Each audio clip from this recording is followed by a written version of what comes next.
Good morning to all the students. कैसे हैं आप सब? I hope you all are fine. So students, as you know that in the last class we have discussed about the topic that is related to soap and detergent. हमने अपनी last class के अंदर soap और detergent के बारे में discuss किया. ठीक है, सोप के स्ट्रक्चर के बारे में डिस्कस किया. एक कॉमन एग्जांपल ले लेते हैं. C17H35 COO negative carboxylate ion और Na positive. This is the sodium citrate. This is the formula of the soap. You know that. And today we will discuss about the topic that is related to cleansing action of soap. Soap कैसे काम करता है, इससे related हम कुछ topic discuss करने जा रहे हैं आज. Cleansing action of soap. So student, soap की क्लिनजिंग एक्शन को एक्सप्लेन करने के लिए हमें क्या पता होना चाहिए. सपोज हमारे पास एक, और इसका स्ट्रक्चर आप बहुत अच्छे से समझ ही चुके हैं. इसका ये पार्ट क्या कहलाता है, हमारा नॉन पोलर पार्ट, और इसका आगे वाला पार्ट क्या कहलाता है, पोलर पार्ट. और इस पोलर पार्ट को हम कौन सा पार्ट बोलते हैं बेटा, आयोनिक पार्ट. कैसा पार्ट बोलते हैं, आयोनिक पार्ट. और ये नॉन आयोनिक पार्ट है जिसे हम अल्काइल और अराइल भी बोल सकते हैं. C17H35.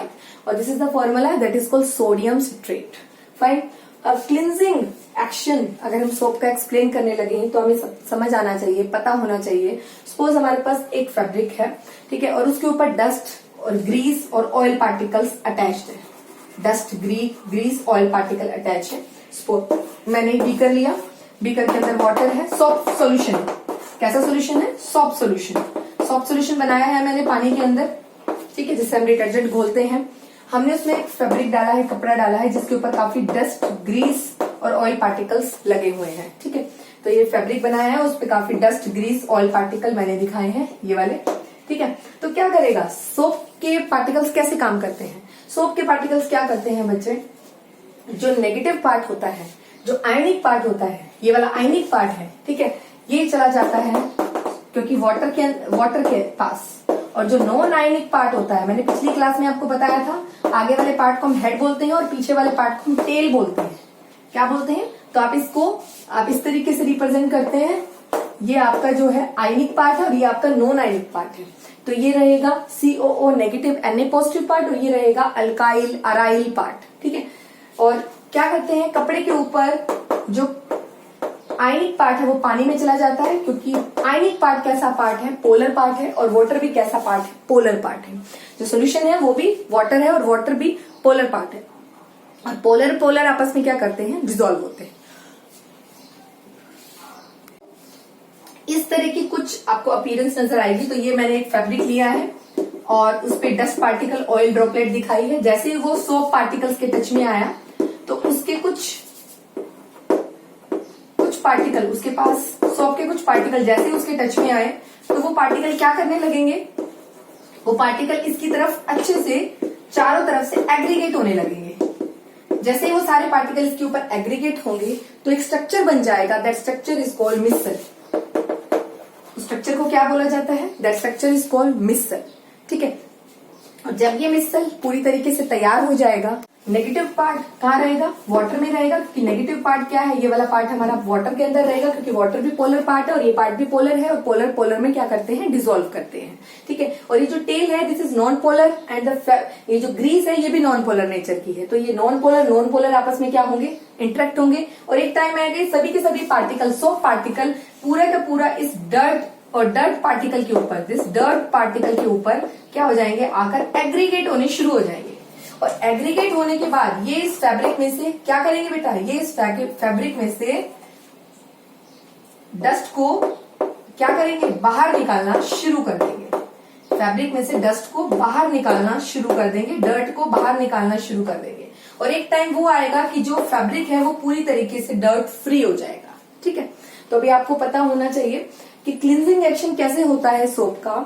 जो सोप है उसका आपको स्ट्रक्चर बहुत अच्छे से पता है. और आप एक एग्जांपल लेके चलिए, sodium citrate C17H35 COO negative Na positive. This is called head part, this is called tail part. And tail part क्या कहाँ जाता है, जो क्लॉथ है, क्लॉथ के ऊपर जो डर्ट लगा है, ग्रीस लगी है, ऑयल पार्टिकल लगे हैं, वहां अट्रैक्ट होता है. और ये जो आगे वाला पार्ट है, हेड पार्ट है, ये पानी की तरफ, सोप सोल्यूशन की तरफ अट्रैक्ट होता है.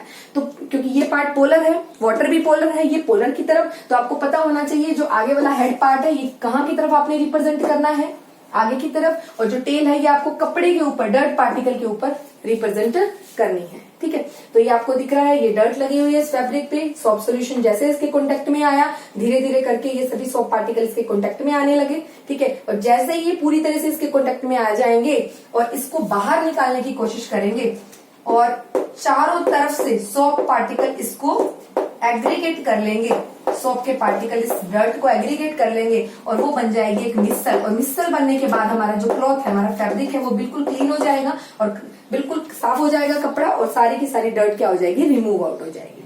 तो धीरे धीरे करके आप देख रहे हैं सॉप पार्टिकल कैसे इस डर्ट के ऊपर आए, उन्होंने इसको इसकी तरफ अट्रैक्ट हुए। यहाँ पर उसने क्या किया, कुछ मैकेनिकल एक्शन लगता है हाथ से, और कुछ इनका पोलर और टेल ये जो टेल पार्ट है और जो कपड़ा है, जो डर्ट है, उस डर्ट भी जो ग्रीस है वो भी नॉन पोलर पार्ट है। नॉन पोलर आपस में इंट्रैक्शन शो करेंगे और वो उनकी रिपेलिंग से और कुछ मैकेनिकल एक्शन से जो डर्ट है वो बिल्कुल बाहर की तरफ आनी शुरू हो जाएगी। जो एग्रीगेशन बनेगा उसे हम मिसल बोलेंगे। तो aggregation of soap particle of the dirty part of the cloth is called micelle. So this is the complete concept. Okay, this is called cleansing action of soap. So students, आज के लिए इतना ही। Do your work in a neat and clean way and regularly. This is the last topic of your chapter number 4, that is cleansing action of soap and detergent. ठीक है, in the next class we will discuss about another unit. ठीक है, नई unit हमारी discuss हो गई, unit 5 of the chemistry. ठीक है, तो आज की जो यूनिट थी हमारी पूरी कंप्लीट हुई कार्बन और इट्स कंपाउंड्स के बारे में, और पूरी यूनिट के अंदर हमने कार्बन के बारे में डिस्कशन किया, कार्बन की प्रॉपर्टीज देखी, कार्बन के कंपाउंड्स देखे, कार्बन के ऑर्गेनिक कंपाउंड्स देखे, कार्बन के IUPAC नेमिंग सीखी हमने, international union of pure and applied chemistry के बारे में सीखा। तो पूरी यूनिट के अंदर हमने रिलेटेड टू कार्बन बहुत से कार्बन की केमिकल प्रॉपर्टीज सीखी। ठीक है, ऑक्सीडेशन, एडिशन, सब्स्टिट्यूशन, रिएक्शंस के बारे में सीखा। इसके अलावा 2 इंपॉर्टेंट कंपाउंड्स हमने सीखे, ethanol and ethanoic acid. Then we will discuss about the soap and detergent and the difference between the soap and detergent, how soap and detergent are differ from each other, and how soap will work on the dirty part of the cloth, and how जो dirt है वो किस तरीके से बाहर निकलती है, कपड़ा साफ होता है, और इसके बारे में। और जब भी कपड़ा जब भी हम हमारा जो सोप सॉल्यूशन लगता है कपड़े के ऊपर तो वो लेथर बनाता है, झाग बनाता है, झाग बनाकर किस तरीके से वो डर्ट पार्ट के ऊपर एग्रीगेट होता है, जिसे हम मिसल बोलते हैं, और हमारा जो कपड़ा है पूरा क्लीन हो जाता है। So this is very important unit for your board exam and very आपको इसमें प्रैक्टिस की जरूरत है इस यूनिट में बहुत ज्यादा, और जितनी प्रैक्टिस करेंगे उतनी आपकी यूनिट क्या होगी, बहुत अच्छी होगी। ठीक है, और उसके बाद आप करेंगे इसके NCERT question of this chapter, complete NCERT question of this chapter. Okay, so students, आज के लिए इतना ही। ओके।